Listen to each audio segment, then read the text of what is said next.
Eh, sí, porque el tema este de que la Tierra se fundirá y todo es, hay dos posibilidades. Una que sea literal y la otra que sea una, claro, eso iba a decir.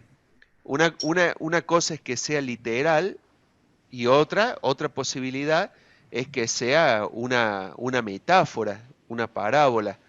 Eh, Cualquiera de las dos posibilidades son, o que sea literal o que no. Si es literal, entonces se espera eso, justamente un planeta nuevo, una tierra nueva, ¿no? Con unos cielos nuevos. Y si es espiritual el tema en parábola, puede referirse a eh, una renovación o puede referirse a, a que al restaurar el Señor, porque de modo que si alguno está en Cristo, nueva criatura es, ¿no? Las cosas viejas pasaron, y aquí son todas hechas nuevas. Y uno se mira en el espejo y sigue siendo el mismo. ¿Qué hubo? Y bueno, una renovación espiritual y una forma nueva de vivir la vida, ¿no? Una protección nueva del Señor. Entonces, que sea algo nuevo no significa que sea borrón y cuenta nueva, sino que puede venir también por este otro lado. Pero al decir que los elementos se fundirán, entonces ya está dando como un poquito más de detalle. Esto me hace acordar a un chiste que dice de que un hombre va frente, se encuentra con Dios y le dice, Dios, ¿es verdad que para vos un minuto es como 1000 años y 1000 años como un minuto? Sí, le dice Dios, es verdad. Entonces, un peso es como 1000 pesos y 1000 pesos como un peso. Sí, es verdad. Y le dice el hombre, bueno, ¿me das un peso? Y le dice Dios, bueno, espérame un minuto. Ahí, ahí Está buena. en este pasaje que menciona ahí en Segunda Pedro, habla de un día es como 1000 años y 1000 años como un día. Y Pedro, un pescador, una persona que no fue instruido en el conocimiento griego o en las grandes bibliotecas, ya sea de Alejandría o cualquier otra cosa, eh, Pedro pone acá 2000 años antes de que Albert Einstein desarrolle la teoría de la relatividad, Pedro la menciona acá, que si uno viaja a la velocidad de la luz durante un día, supongamos que hacemos una nave espacial y durante un día viajamos a la velocidad de la luz, en la Tierra que no se viaja a la velocidad de la luz, pasaron 1000 años. Esa es una de las partes de la teoría de la relatividad. Eh, Fíjense ustedes cómo Pedro, sin ponerle el nombre teoría de la relatividad, ya lo menciona. Y, y qué bárbaro, ¿no? Cómo Dios le mostró. ¿Y por qué entonces para Dios el tiempo no transcurre igual que para nosotros? Y ni el espacio tampoco. Bueno, Dios es espíritu, pero Dios es luz. Entonces Dios viaja a la velocidad de la luz. Y el tiempo es relativo y el tiempo y el espacio son relativos a la luz, parte de la teoría de la relatividad. ¿Eso qué significa? Que para Dios no hay ni tiempo ni hay espacio, sino que Él está por encima de todo eso. Está en el pasado, en el presente y en el futuro nuestro, porque Él es luz. Eh, por eso cuando Dios en el principio crea, fíjense que crea el concepto de la luz. Cuando Él separa la luz de las tinieblas, Él ahí crea el concepto de la luz. O sea, no solamente algo que alumbre, porque después crea Dios el sol, la luna, las estrellas para que alumbren. Pero antes de existir el sol, la luna y las estrellas, dice que Dios creó la luz. ¿Y qué significa? Y bueno, crea la luz, crea todo el concepto que viene con la luz, esto de la relatividad, crea el espacio, crea el tiempo, ¿sí? Él diseña que nosotros, la humanidad, nos vamos a regir por periodos de tiempo y que el tiempo va a pasar y que el tiempo nos va a apurar y que el tiempo nos va a liquidar. Todos esos conceptos Dios lo crea cuando crea la luz. Eh, y el espacio también. Vamos a estar sujetos, atados a un espacio, a una gravedad, a un clima, a, y cuando pone el sol, la luna, las estrellas, también crea esto de la gravedad. Todas las leyes físicas son creadas en esos 6 días de la creación. Todas las leyes físicas y principalmente los primeros días, los 3 primeros días. Todas las leyes, la gravedad, la velocidad, el tiempo y los colores, ¿no? Porque en realidad no es que las cosas sean de colores, sino que los colores se dan según cómo la luz rebota en los cuerpos. Es como el ojo los percibe. Bueno, todos esos conceptos que viene, la luz, en realidad, ¿vieron el prisma que puede dividir los colores? Todos los colores se encuentran en la luz y cuando rebotan en un cuerpo, en realidad no estamos viendo el color del cuerpo, sino el color de la luz rebotando en ese cuerpo. Bueno, todos esos conceptos Dios los crea en el principio. Ahora, cuando vemos en el final que todos los elementos se fundirán, ¿qué significa? Que va a dejar de existir el espacio, que va a dejar de existir el tiempo, que va a dejar de existir la materia y todas las leyes que nosotros conocemos. Y cuando dice que Dios va a crear cielos nuevos y tierras nuevas, como bien dijo Jorge, nos tenemos que imaginar que Dios va a crear una nueva creación, tal vez con leyes diferentes, donde ya el tiempo no va a existir, y eso lo dice en otros pasajes, donde ya el dolor no va a existir y donde ya el tiempo no, o sea, el tiempo no va a pasar y tal vez todo sea, veremos todo de una manera diferente, ya las cosas no se van a gastar, eh, incluyendo a nuestros nuevos cuerpos, ¿no? Qué loco, no da muchos detalles Dios en esto, pero con las pocas palabras que menciona y tomando lo que sí conocemos que fue la creación que nosotros conocemos original y en la que nosotros vivimos, podemos imaginarnos lo que quiere decir en lo nuevo, ¿no? Eh, va a reaparecer esto de la eternidad, porque ya el tiempo no va a estar regido y los astros, el sol, la luna, las estrellas, todo va, probablemente desaparezca todo. Entonces todo esto que hoy nos manejamos con los años, con los meses, con los días, con las semanas, con todo ya no. Y nos dice ahí en Apocalipsis 21, o por ahí, 22, 21, 22, ahí, que el que va a alumbrarnos va a ser Dios. Ya no va a hacer falta más el sol, no va a hacer falta más una fuente de luz, porque la luz va a ser Él. Bueno, qué belleza, ¿no? Qué belleza pensar en esto, lo que nos está esperando.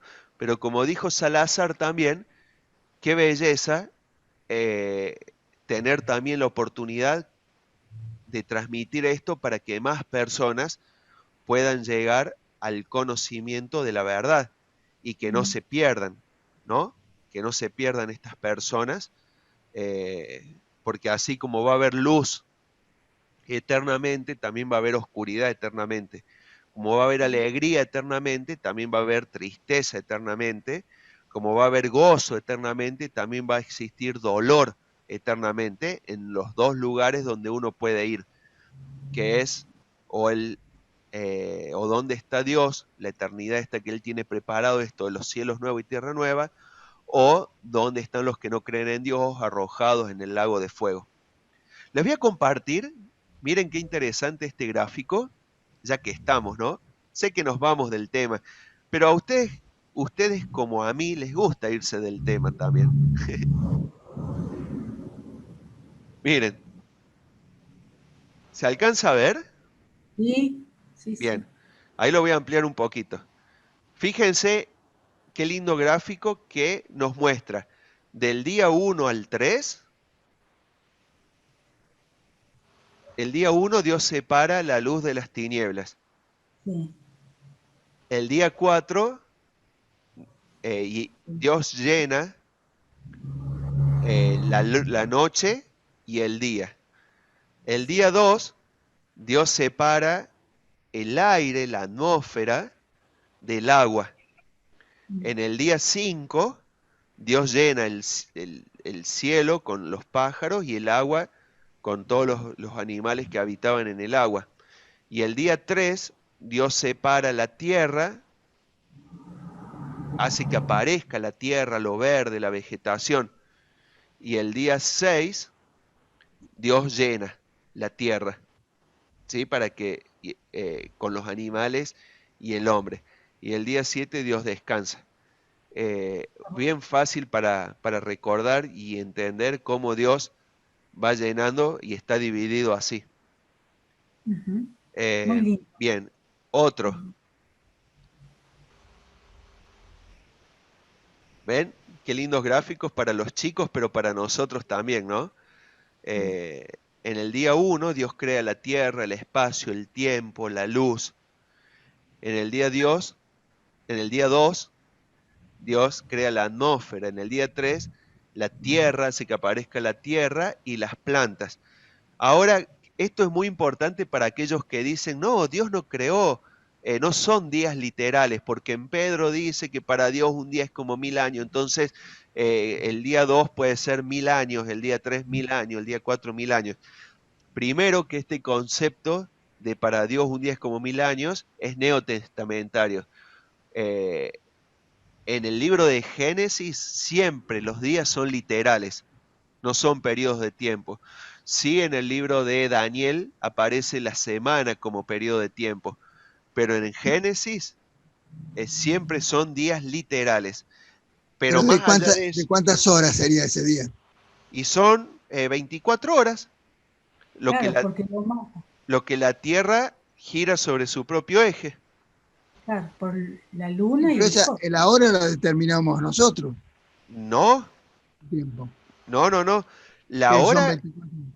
la hora es 24 horas, es lo que tarda la Tierra en dar una vuelta sobre su propio eje. Claro. O sea, pongámosle como le pongamos, la Tierra da sobre su propio eje la vuelta completa en 24 horas. Si nosotros no tuviésemos el reloj en la muñeca, ni el péndulo ese que les suena a ustedes cada hora, si no tuviéramos eso y tuviéramos solamente el reloj solar, las horas, el día dura 24 horas. ¿Sí? Ahora va a sonar 10 veces el reloj.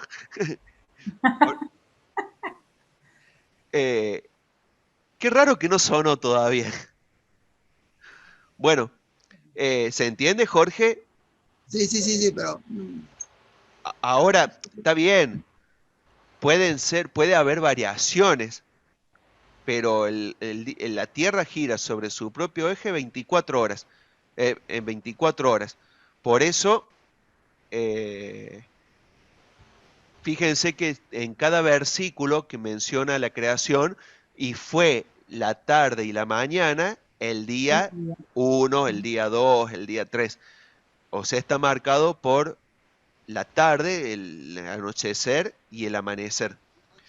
Pero algo muy notable de esto es que en el día 3 Dios crea la vegetación. Ahora, ¿cuánto tiempo puede durar una planta sin sol? Poco, ¿no? Poco y nada.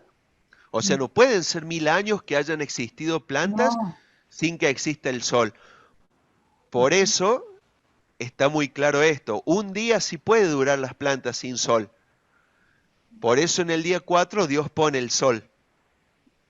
Pero no pueden ser 1000 años, porque no duraría un árbol 1000 años sin sol. No duraría 2 días, 3 días una planta sin realizar la fotosíntesis.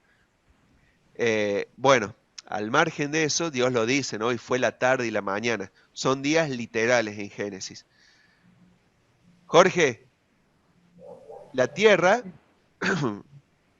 gira sobre su propio eje. Esto creo que lo hablamos el otro día, me parece. Ya, lo repito tantas veces que ya no, no me acuerdo. La Tierra gira sobre su propio eje y nos marca un día. Eso es astronómico, no hay vuelta que darle. Todo el mundo igual, sean cristianos, sean musulmanes, sean ateos, sea quien sea, la Tierra marca el día. Ahora, un año es lo que tarda la Tierra en dar una vuelta completa alrededor del Sol, ¿no? Un año. En realidad un poco más de un año, por eso hace falta cada tanto un año bisiesto para acomodar ese desfasaje. Pero más o menos un año, y eso nadie lo niega. ¿Por qué? Porque es la Tierra dando una vuelta alrededor del Sol, el año. El mes tampoco se lo puede negar, porque es lo que tarda la Luna en dar una vuelta completa alrededor de la Tierra. Es el mes lunar. Por eso el embarazo de una mujer son 9 lunas. El periodo también de la mujer son 29 días y algo, que es un mes lunar, más o menos. Es el mes marcado por Dios. O sea, la luna marca el mes. La Tierra alrededor del Sol marca el año. Y la Tierra sobre sí misma marca el día. Ahora, en el mundo, en el único lugar donde existen 7 días como periodo de tiempo y como semana, es en la creación de Dios. No existe en otro lado. Por eso los rusos, durante la época del comunismo fuerte, rígido, cruel, trataron de cambiar. Dicen, no puede ser que nosotros nos manejemos como los cristianos con la Biblia o como los judíos con la Biblia, de 7 días. Así que vamos a hacer de 8 días la semana. 7 días laborales y un día de descanso. Fallaron. Dijeron, vamos a hacer de 6 días. Y fallaron. La única forma que el hombre funciona bien es trabajando 6 días y descansando un día. Si no, no funciona bien. Y eso donde está marcado únicamente en la Biblia. No existe otro que nos marque ese tiempo. Bueno, en el día 4, Sol, Luna, Estrella. En el día 5, animales acuáticos y animales terrestres. Y en el día 6, todos los animales acuáticos y animales aéreos en el día 5. Y los animales terrestres y el hombre en el día 6. Y en el día 7 Dios descansa. Eso no es literal. ¿Eh? Eso no es literal. ¿Qué cosa? Que Dios descansó. ¿Y por qué no? O Dios se cansa. Sí, bueno, pero Él quiso marcarnos, este tema, y bueno, ¿se habrá tomado un día para contemplar todo? No, es verdad lo que dice Jorge, pero Él en muchos lugares usa términos para que nosotros los entendamos, términos humanos. ¿Se acuerdan cuando, por ejemplo, Moisés y Abraham también ven parte de Dios? Sin embargo, no significa que hayan visto a Dios, porque Dios es espíritu, pero para que nosotros entendamos hasta el punto que llegan. Digamos, la manifestación gráfica. Claro, tal cual. Bien, están hablando de vacunas. Yo lo único que quiero con la vacuna es el matambre.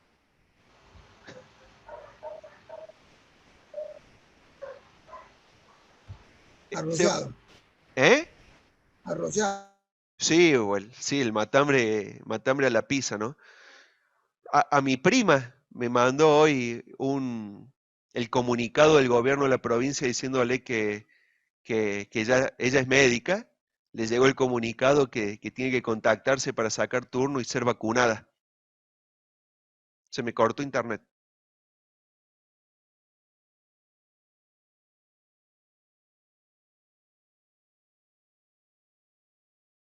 Ahí está. Hola, ahí estoy de nuevo. No, la próxima vez te despedimos.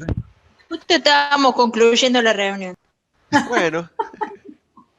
No, yo decía, a lo mejor ya llegó el señor y se lo llevó. Nosotros nos quedamos. Qué bárbaros, qué bárbaros. Bueno, pasemos ¿Alguien tiene algún aporte que hacer a todo esto? Es interesantísimo el tema, a mí me encanta hablar sobre esto. Habíamos dicho que lo íbamos a tocar otro día, el tema de la creación también.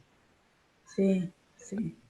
Pero no sé si... A mí Molino. me quedó la gran duda de si fue profético o no su afirmación, porque cuando uno piensa en profecía, piensa en cualquier persona menos en Pedro. No por tenerlo a menos, pero Pedro se lo maneja en otro contexto y con otro temperamento. La pregunta de verdad, ¿esa es una afirmación profética la de él? Porque él viene hablando de los eventos, de lo que va a venir en el futuro, pero no tanto por el apocalipsis en sí o en algún día en especial, sino por el hecho de que hay que evangelizar, el Señor está esperando que todos conozcan su palabra, su nombre, su obra, y bueno, eso va a pasar. Y que de golpe pase a emitir como una afirmación profética, eso es lo que a mí me llama la atención y es lo que me hace persistir la duda. No, vos acordate que todos los apóstoles tenían todos los dones, entonces ellos podían fácilmente ejercer cualquiera de esos dones guiados por el Espíritu Santo. El apóstol, la característica clave es que tenían todos los dones, y como el de profecía también era un don, entonces podían profetizar sin ningún problema. Entiendo, pero él no viene profetizando ahí. Y en parte sí, porque está hablando de los que iban a venir, él habla de que iban a venir los falsos profetas y todo eso, pero sí, profetiza ahí. ¿Recuerdan ustedes alguna otra profecía de Pedro?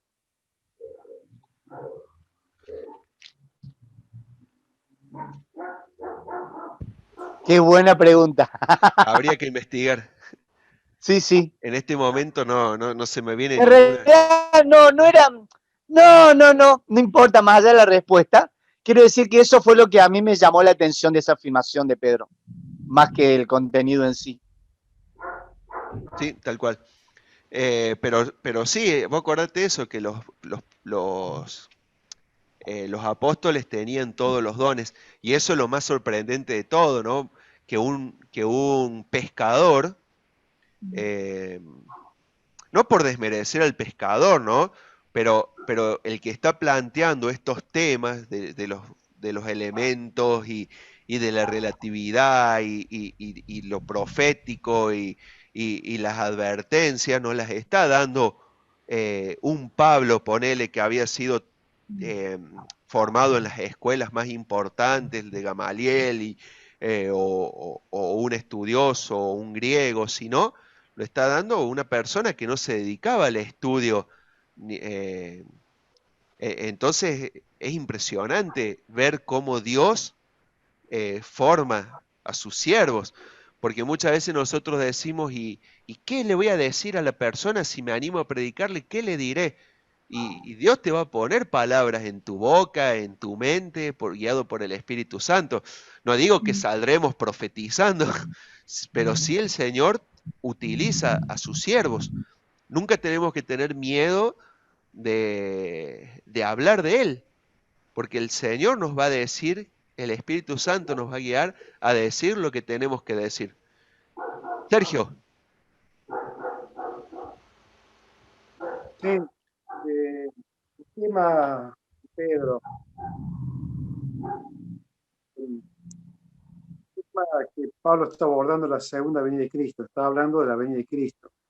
Y cuando habla de la destrucción del mundo, como vos explicaste, porque en su plan Dios tiene la idea de formar cielos, tierra y cielo, tierra y cielos nuevos y tierra nueva. Pedro dice allí, puesto que todas estas cosas han de ser desechas, ¿cómo nosotros no tenemos que andar en santa y forma o manera de vivir? Creo que la idea es que los creyentes que tenemos conocimiento de estas cosas, tenemos conocimiento no solamente de lo efímero de nuestras vidas personales, sino lo efímero de la tierra. No poner la mirada en lo que se va a terminar, no poner la mirada en tesoro, ni mirar como precioso aquello que se va a acabar, que tiene un día ya en el que se va a terminar y va a ser todo destruido. Me estaba acordando de Marcelo hace unos cuantos viernes pasados cuando habló del momento en que se separó Lot de Abraham y claro, Abraham le dio a elegir para qué lado ir, qué tierra ocupar, y claro, Lot miró y eligió supuestamente el mejor lugar, ¿no es cierto? Eligió la tierra del Valle del Jordán, que dice allí la escritura que era semejante al huerto de Jehová, era un paraíso. Miró así y era un paraíso, era un paisaje espectacular, todo verde, había un río, y bueno, miró allí y dice, bueno, allí está mi felicidad, está mi futuro, allí está lo mejor para mí, ¿no es cierto? Mira allí su futuro. Lo que Lot no sabía, que todo ese valle iba a ser destruido, e iba a ser destruido por fuego, tal cual como dice Pedro, hablando de la tierra. Entonces allí Pedro está de alguna forma de intentar desencantarnos a nosotros de las cosas de este mundo y hacer que nosotros miremos a las cosas de la eternidad, del cielo, de las promesas, donde está nuestra herencia. ¿No es cierto? La herencia de Abraham eran las promesas que Dios le había hecho, porque es notable cómo cuando se separa Lot de Abraham, Dios le habla a Abraham, le dice, mira, alza los ojos, mira a tu alrededor, mira el norte, el sur, el occidente, el oriente, todo lo que vos ves, hasta donde se pide tu mirada, todo va a ser tuyo. Es decir, Dios le hace ver algo que va más allá del Valle de Jordán. Así también yo creo que Dios nos hace levantar un poco la mirada, dice, mira, no miré las cosas de este mundo, las cosas gloriosas de esta vida, las cosas preciosas por las cuales todos se afanan, pierden la vida entera en tener y tener y tener. ¿Para qué? Si todo eso va a ser destruido. Alcemos nuestra mirada y miremos más allá a las promesas de Dios, y la promesa de Dios está en los cielos, donde el Señor Jesús ya pronto viene a buscarnos, ¿cierto? Esa vocación de mirar la patria celestial de donde nosotros muy pronto vamos a entrar. Creo que un poco la idea de Pedro, ¿no? Al ilustrar eso de los elementos ardientes que van a ser quemados, destruidos, la tierra va a ser destruida. Entonces dice, ¿cómo nosotros no tenemos que apresurarnos? Interesante esa expresión, ¿no? Apresurarnos. Es como diciendo, no perdamos el tiempo, no perdamos el tiempo, ya pronto nos preparemos, tenemos que prepararnos, preparar nuestra vida espiritual, nuestra vida cristiana, nuestras obras tienen que estar preparadas, porque es lo que vamos a presentar delante del Señor cuando nos presentemos. ¿Qué le vamos a llevar? Entonces tenemos que...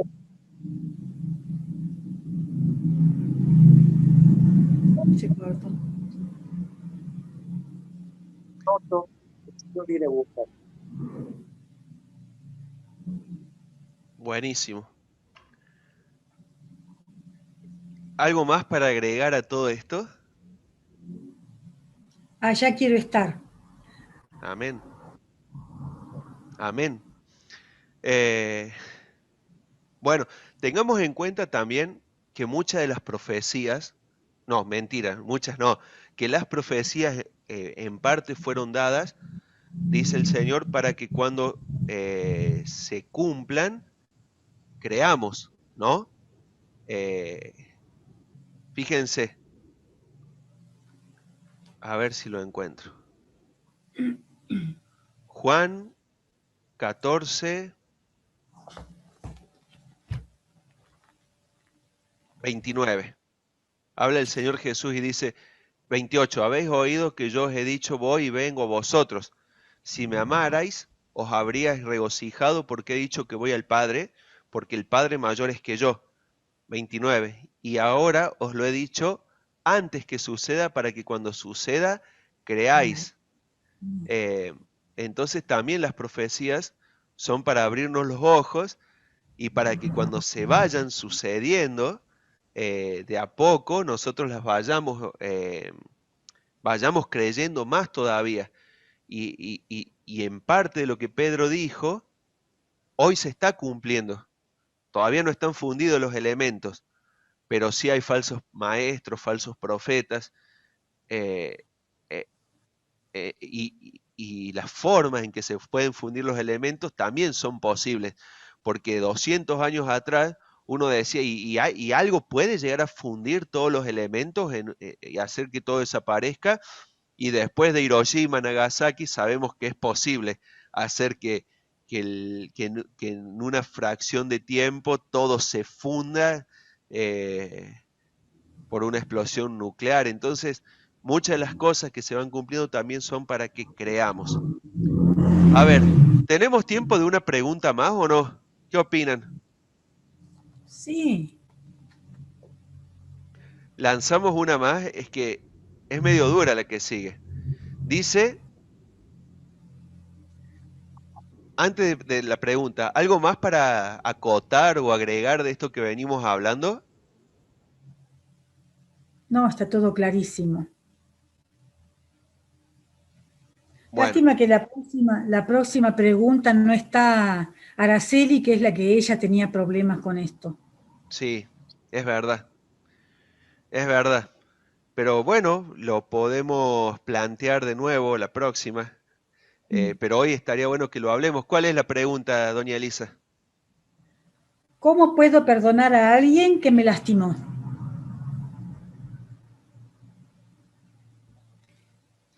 Y a mí me lleva mi mirada a la cruz de Cristo. Yo cuando veo todo lo que el Señor me perdonó a mí, ¿quién soy yo para no perdonar? Bien. ¿Alguien le lastimó alguna vez, doña Elisa? Sí, por supuesto. Ahora la pregunta es posible perdonar? Sí, sí se puede. Un hijo de Dios yo creo que sí puede, con la ayuda del Señor, no por uno mismo, ¿no? Pero el Señor llena los vacíos, cura las heridas, el Señor hace todo. ¿Qué piensan los Creo demás? que es cuando tenemos que perdonar, que la gracia del Señor se manifiesta en el creyente y viene un perdón sobrenatural, por así decirlo, que no es humano, que no es natural, valga la redundancia. Es un perdón que viene del Señor y que es el perdón que nosotros recibimos, el que podemos dar. ¿A vos te lastimaron alguna vez, Leti? Sí. ¿Y se puede Sí. perdonar? Sí, se puede, pero por eso mismo, por experiencia personal, digo que es como algo sobrenatural, porque digo, no, yo jamás hubiera perdonado esto, imposible, y bueno, es la gracia sobrenatural que viene de un Dios todopoderoso que me perdonó a mí, y ese mismo perdón es el que puedo compartir. Ahora fíjense que... ¿Vos, Pa, ibas a hablar? Quiero hacer una pregunta, pero si querés redondear eso, no hay problema. No, decí. No, una pregunta que siempre me hago, si a vos alguien te ha dañado o te has sentido dañado por alguien y para perdonarlo, ¿hace falta que esa persona te pida perdón o lo podés perdonar simplemente porque le perdonas lo que te haya hecho, sin que te pida perdón? A mí nunca me pidieron perdón. Y yo de mí misma no tengo nada. Todo lo que pueda pasar en mí es sobrenatural porque viene de Dios.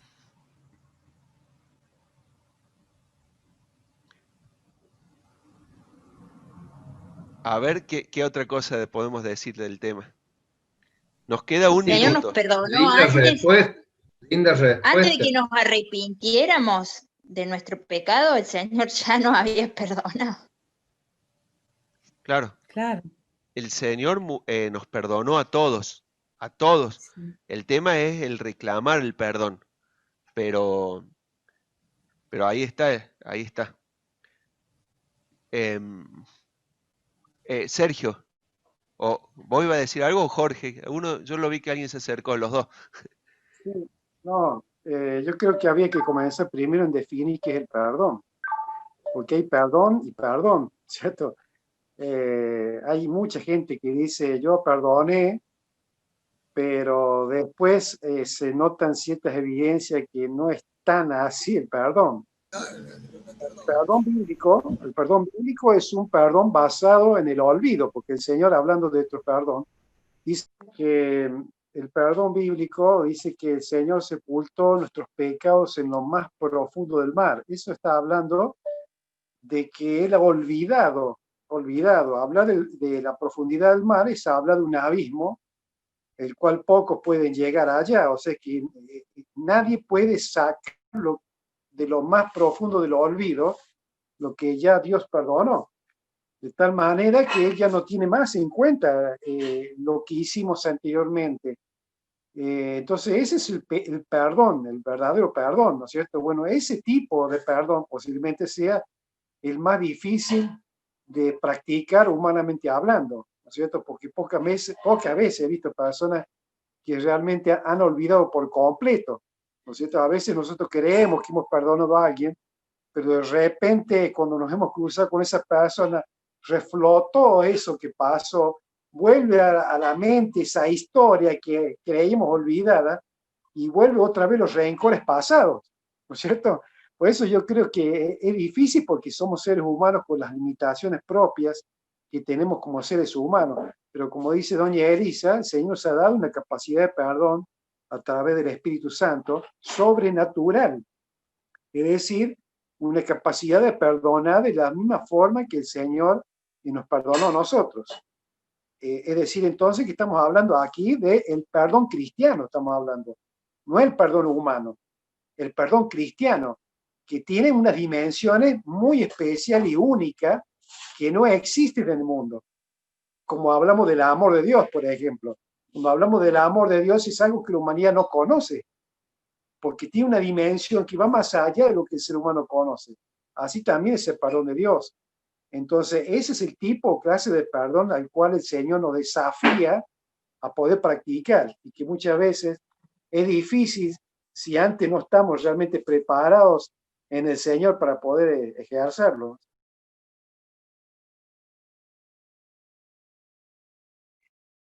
Bien. ¿Qué otra cosa podemos decir acerca del perdón? Hay un versículo que creo que es clave en el cristiano, ¿no? Colosenses 3, 12 y 13. Que ahí habla sobre cómo debemos ser como hijos de Dios, ¿no? Que no es más allá de un deseo, sino que es una obligación esto. Nosotros somos hijos de Dios. Como hijos de Dios, tenemos que vestirnos como hijos de Dios y tenemos que vivir como hijos de Dios y tenemos que enfrentar la vida como hijos de Dios. Por eso ahí Colosenses 3:12 dice, vestíos pues como escogidos de Dios. O sea, ya no podemos seguir viviendo como vivíamos antes de conocer a Dios, antes de recibir a Cristo. Entonces ya no podemos tener la misma ropa literal y espiritual. Ropa literal, obviamente que ya no podemos, porque mucha gente se reconoce a Cristo como Salvador y quiere seguir viviendo como vivía antes y vistiendo como vestía antes. No, muchacho, no use más zunga. Señora o señorita, no use más bikini o micro bikini. Ahora hay que vestirse como hijos de Dios. Y eso habla también de lo espiritual. En lo espiritual también. Vestiduras blancas, habla de pureza, habla de santidad. Si antes chusmeabas, no chusmee más. Si antes criticaba, no critique más. Si alguien hería, no hiera más. Si antes no perdonaba, ahora perdone. Si antes era rencoroso, ahora deje de serlo. Por eso dice, vestidos pues como escogidos de Dios, santos y amados, de entrañable misericordia, de benignidad, de humildad, de mansedumbre, de paciencia. O sea, ya no mires más de reojo al que está necesitado. Use misericordia, acérquese, sea bueno. Ya no sea más soberbio, altivo, sea humilde. Ya no sea más chinchudo, explosivo, malhumorado, sino sea manso, actúe con mansedumbre. Que no nos llamen chinchudo o leche hervida, como le dicen a algunos que explotan rápido. No, manso. Ya no seas más impaciente. Uno como cristiano debe ser paciente. Te altera hacer cola en el banco, en el súper. No seas más. Yo me desespero, ¿no? Estoy en el hipermercado y siempre avanzan las otras colas, nunca la que yo elijo. Pero eso es por impaciencia. Eso es por impaciencia. Uno ya tiene que ser paciente. Y va más allá, ¿no? El 13. Soportándoos unos a otros. Pero soportar no viene esto de, uy, no, otra vez tengo que escucharlo, tengo que aguantarlo, no lo aguanto más, no. Lo que significa soportar es lo que hace una columna con una casa. Sostener para que no caiga. De ahí habla. Nosotros como cristianos tenemos que estar pendientes de ayudar, de aguantar para que no caiga el otro. No habla de, hoy no, tengo que aguantarlo, tengo que soportarlo, sino de estar dispuesto a apuntalar, ser viga, aguantando, soportando al otro, pero en ese sentido. Y también en el otro, ¿no? El de ser manso y el de estar dispuesto a poner la otra mejilla. Y después dice, y perdonándoos unos a otros, si alguno tuviere queja contra otro. O sea, no está diciendo si viene el otro y te pide perdón, perdónalo. No, te está diciendo si vos tenés algo que decir del otro, perdónalo. Perdónalo. Y esa palabra, ir al significado de lo que decía Sergio, es muy importante ir y ver lo que significa esa palabra original de perdonar unos a otros, que es el griego. Estoy usando esa Biblia que les mostré la otra vez del griego, gerizomai, que significa conceder como favor, gratuitamente, en bondad, el perdón al otro. O sea, va de la mano de la gracia el perdón. Es ofrecerle un regalo al otro sin pedirle nada a cambio, el perdón. Ahí es lo que dice el apóstol acá. Cuando uno perdone al otro, es un regalo que uno le está ofreciendo a la otra persona. No es algo que tiene que ser como consecuencia de un pedido de perdón, un arrepentimiento del otro. No, no, no, no. Acá estamos hablando de gracia. Y cuando hay gracia es sin pedir nada a cambio y sin el otro merecerlo. Eso es gracia. Por gracia somos salvos. El Señor no nos pide nada a cambio para salvarnos. Y no nos pide que hagamos nada tampoco. Él nos regala. Y el perdón tiene que ser así. Un regalo para el otro. Por gracia y sin pedirle nada a cambio. Ah, no, yo te perdono si vos venís y me pedís perdón o si agachás la cabeza o te humillás. No. Eso no existe. Y tal vez algunos dicen, sí, pero vos no sabés lo que me hizo. Uno tiene que estar dispuesto a perdonar todo. Porque uno puede decir, sí, no, pero yo el adulterio no lo puedo perdonar. Y el Señor a nosotros nos ve como adúlteros, que nos fuimos tras otros amores y no el amor de Dios. Y el Señor nos perdona. Para el Señor la idolatría es adulterio. Oh, sí, pero que me hayan intentado matar, yo no lo puedo perdonar. Y el Señor perdonó no a los que intentaron matarlo, sino a los que lo mataron. Es más, murió por los que lo mataron. Bueno, pero que me hagan el peor de los daños que pueden llegar a hacernos, no sé, un abuso.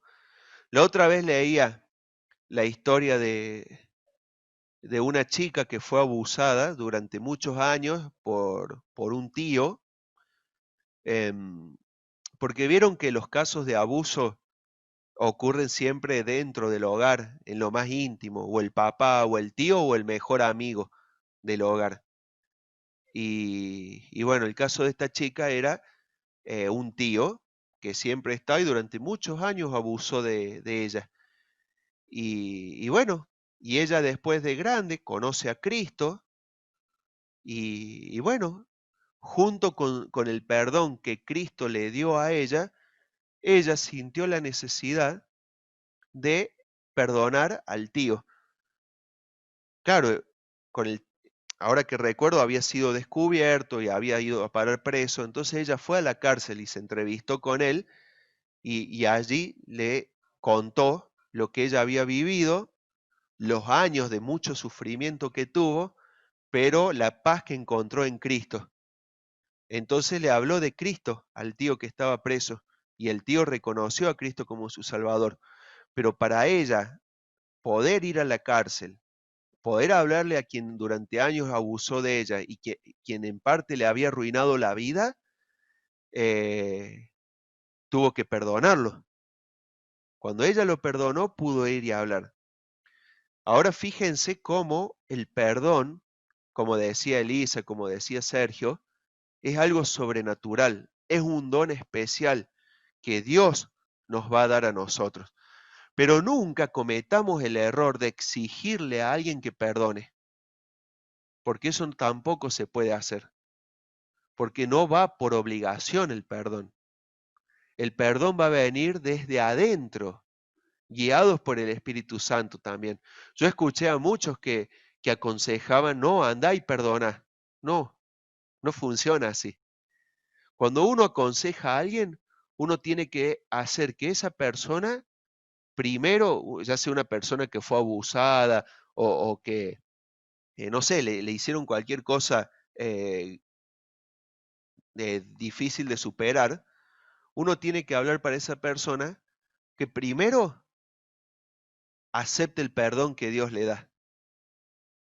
En segundo lugar, se perdone a sí misma.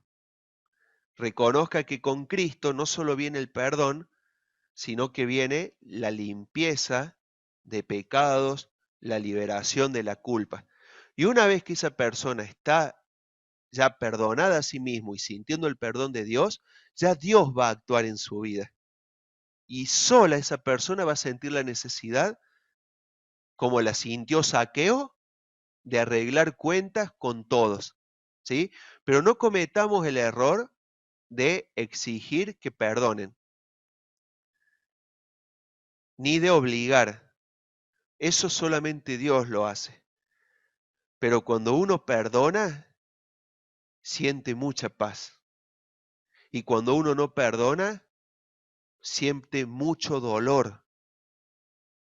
Siente mucho dolor. Es algo muy pesado y terrible que se siente adentro cuando uno no perdona. Y perdonar, como decía Sergio, es justamente eso lo que hizo Dios, tirar y enterrar en lo más profundo. No es olvidar, porque no seamos, no es que Dios olvida, porque muchos, como decíamos antes, Dios necesita descansar, no. Dios puede olvidar, no. Pero olvidar significa no tomar en cuenta. Cuando nosotros lleguemos a la presencia de Dios y Él abra los libros, Él no va a tomar en cuenta las cosas malas que hicimos. Eso es olvidar para Dios, no tomar en cuenta las cosas malas que hicimos. Muchas veces nosotros decimos a nuestro cónyuge, sí, te perdono, pero en esos momentos de... Wow, ¿no? Es así, realmente. Bueno, Ahí estoy de nuevo. ¿Qué decían? Me perdí lo que decían. No, eso sí. no, te estamos perdonando la conexión bastante deficiente. No, ¿y saben qué es lo peor? Que me llegó un mensaje diciendo que a partir del mes que viene aumenta 250 pesos el servicio de internet. Entonces les digo, que funcione primero. Y me pone así. ¿Vieron el emoji? Eso es lo malo de los monopolios. Bueno, decíamos que entonces cuando nosotros nos enojamos con nuestro cónyuge, rápido traemos a colación eso que supuestamente habíamos perdonado. No, si está perdonado, queda allá, enterrado, no olvidado, porque las cosas no se olvidan. ¿Sí? Lo que uno perdonó al otro no lo puede olvidar, pero sí es no tener en cuenta. Entonces, si nosotros le perdonamos a un amigo, a un hermano, a nuestro cónyuge, cualquier cosa, perdonar es no tener en cuenta. Entonces, en el momento de enojo, de malestar, de tristeza, no tenerlo en cuenta eso. Dejarlo allá enterrado. Humanamente hablando es imposible, pero divinamente hablando, en lo que Dios logra con nosotros, es un don muy especial y una bendición muy grande el poder realmente perdonar y enterrar esas cosas y no tenerlas en cuenta. Y solo con Dios se puede lograr. ¿Qué les parece si vemos? ¿Alguien quiere agregar algo o vemos el video? Veamos el video.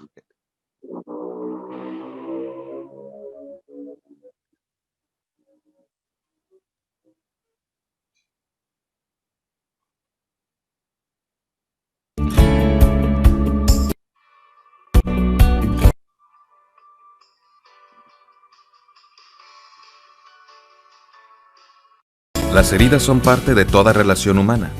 ¿Podría usted explicarnos cómo puedo perdonar a alguien que me lastimó? Escuchemos lo que nos dice la Biblia con el Dr. Jorge Salazar. Todas las personas nos hemos sentido ofendidos, lastimados o agredidos por alguna otra persona. Es parte de nuestra naturaleza como seres humanos. La diferencia está en lo que consideramos una ofensa grave o una ofensa no grave. Por ejemplo, si al estar en algún lugar muy concurrido una persona te empuja con su hombro sin querer y se disculpa inmediatamente, ni siquiera lo consideramos una ofensa. Pero si la misma persona no se disculpa y en lugar de ello nos dice ¡quítate!, lo consideramos una gran ofensa o un insulto. Y aunque a lo mejor es un ejemplo simplista, se aplica a todas las áreas de la vida y a nuestros conceptos sociales, familiares, culturales, etc. Hay cosas claras para todo el mundo, como darle un golpe en la cara a alguien intencionalmente, no habría lugar a duda de que eso es una ofensa. Dios nos pide que perdonemos a los que nos ofenden y nos lastiman, incluso a aquellos que buscan hacernos mal. Y la razón por la que Dios nos pide eso como hijos de Dios es para que nosotros seamos un reflejo de Dios mismo. Él ha perdonado nuestras ofensas. Ha olvidado nuestro pecado para nunca más sacarlo a flote. Y no solo eso, Él mismo ha pagado el precio de nuestra reconciliación mediante el sacrificio de Cristo en la cruz. Entender que nuestras ofensas hacia Dios son mucho más grandes que cualquier cosa que nos hayan hecho y que a pesar de todo, Él ha decidido perdonarnos, debería motivarnos a ser como Él. Es a perdonar a los demás. No es fácil y cuesta. A Dios le costó la vida de su único Hijo perdonarnos a ti y a mí. A nosotros sencillamente despojarnos del orgullo y dejar la justicia en las manos de Dios. Que Dios te bendiga.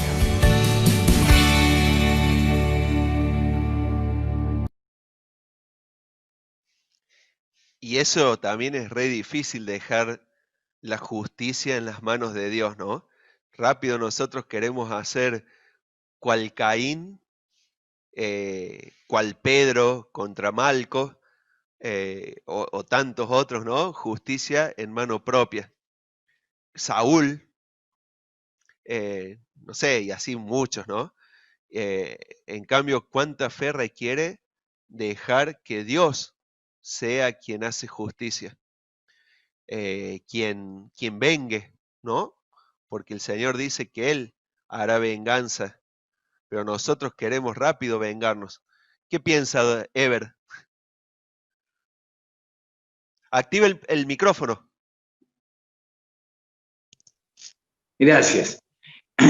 Estaba mirando mientras escuchaba Mateo 6:12, que es en el Padre Nuestro, donde el mismo Señor dice, enseñando a orar a los suyos, y perdónanos nuestras deudas o ofensas o pecados, como también nosotros perdonamos a nuestros deudores.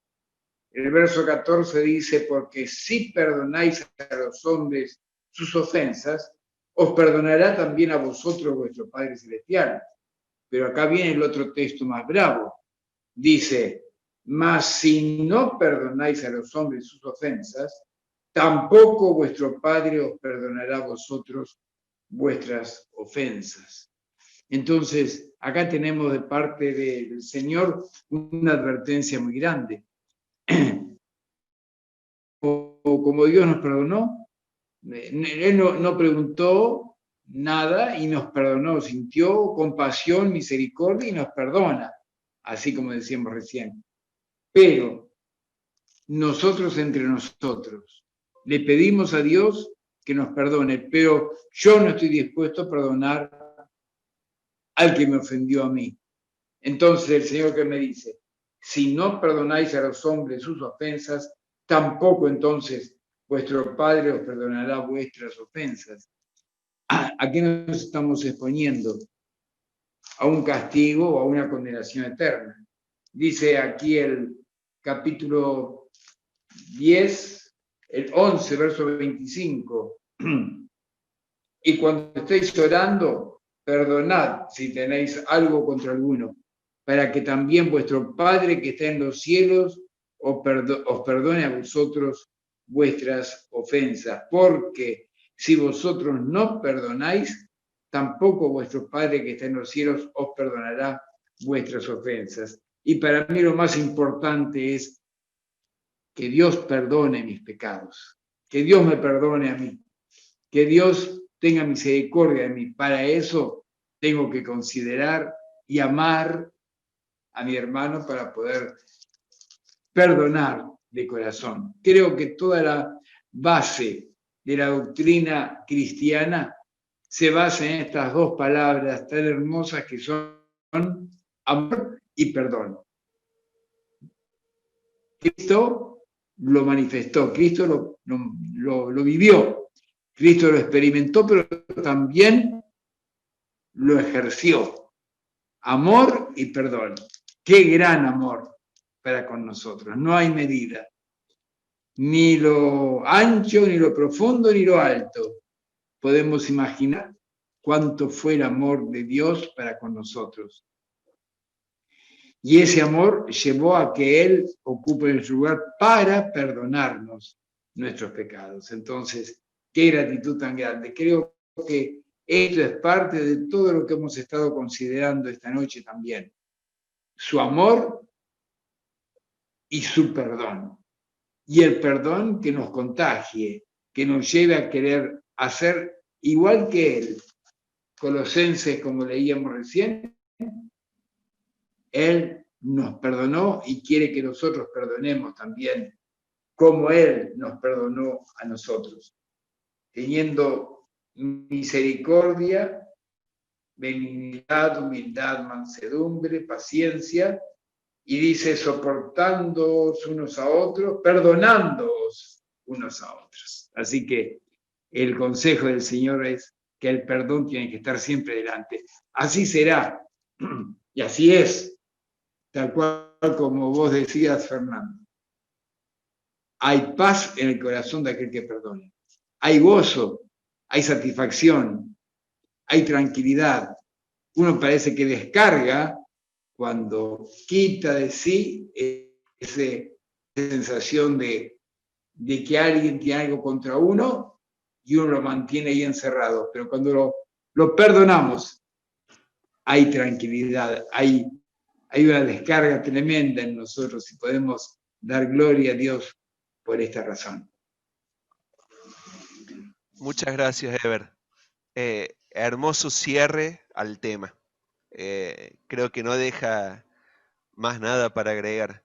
Amor, perdón y gracia, ¿no? Así que, Amén. bueno, hermanos, creo que ahí ya concluimos con esta otra pregunta. ¿Qué queda para el martes que viene? Para el martes que viene sigue la pregunta. ¿Nos reconoceremos en el cielo? Sería la pregunta 23. 22. La 23 sería, ¿cómo puedo mantener viva mi relación con Cristo? Y la otra es, si en el cielo no hay pecado, ¿cómo es que Satanás pecó? Esas tres preguntas dejamos ya para el martes que viene. Y después quedarían dos más, que es, ¿cómo puedo conocer la voluntad de Dios para mí? Y, ¿cómo debemos llamarlo? ¿Jesús o Yeshua? Bueno, ¿Cuál era la 23 para anotarla? ¿cómo puedo mantener viva mi relación con Dios? Que no se apague el fuego que hay en mi corazón, ¿no? Como cantábamos el domingo, Muniro. ¿Cómo hacer para que no se apague el fuego? Bien, es muy llamativa la palabra esta que mencionó recién Ever en el Padre Nuestro, que dice, perdónanos nuestras deudas, como nosotros perdonamos a nuestros deudores, ¿no? Los católicos por las dudas le cambiaron, perdona nuestras ofensas, creo que dicen. Claro, ellos tienen muchos colegios privados y si el Padre Nuestro le ponen perdona nuestras deudas, están fritos, ¿no? Entonces tenían que cambiarle un poquito y pusieron perdona nuestras ofensas. Pero en realidad es deuda. Pero ¿saben por qué dice deuda? ¿A qué se refiere? También está bueno ir a la palabra original, ¿no? Porque no habla de lo material, de las deudas materiales, sino habla del deber, Entonces está diciendo, perdona por no haber hecho lo que tenía que hacer. Significaría algo así, porque cuando uno no hace lo que tiene que hacer, ¿qué se genera automáticamente? Una deuda. Uno está debiendo ya que no hizo lo que debía hacer. Entonces ahí está, uno podría decirlo algo así como, perdóname por no haber hecho lo que yo debía hacer, así como los otros no hicieron lo que debían hacer conmigo. Entonces va no solo lo material, sino el deber en sí. No me ayudaron, bueno, yo los perdono. No me dieron, bueno, yo los perdono. Entonces, Padre, perdóname el no haber hecho lo que tenía que hacer, así como yo perdono a los demás que no hicieron lo que debían hacer conmigo. ¿Se entienden? Fíjense qué hermosa palabra que sería aplicándolo de esa forma.